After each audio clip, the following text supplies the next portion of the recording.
I have here oxtail that I boiled till tender with salt and pepper.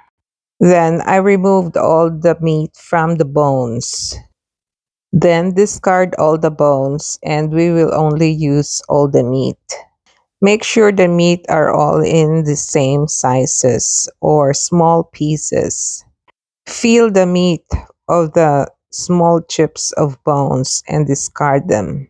I will be also using the broth of the oxtail, so to get rid of the oil, we have to use the separator. Now I have all the broth and we have also to discard the oil.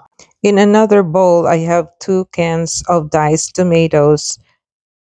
I'm using an immersion blender so I can smoothen the tomatoes. Then just set it aside. In a pan, saute onions and garlic with 1 tablespoon of oil.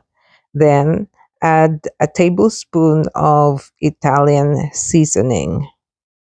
Also add salt and pepper and taste as you go. Just keep stirring. Once onion gets translucent, add your flaked meat of the oxtail.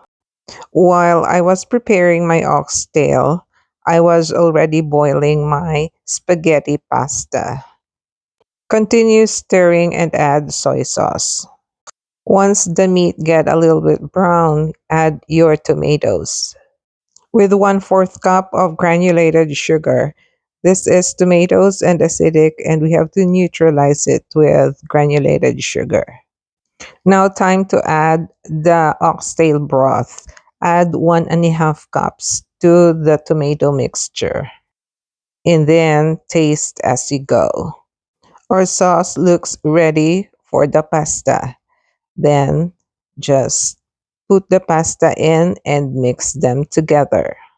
Don't worry if you see that your mixture is a little bit soupy. Your pasta will absorb all the extra water from your sauce. Now you can turn off the fire and adjust the taste. Looks like our oxtail pasta is ready to serve. Enjoy!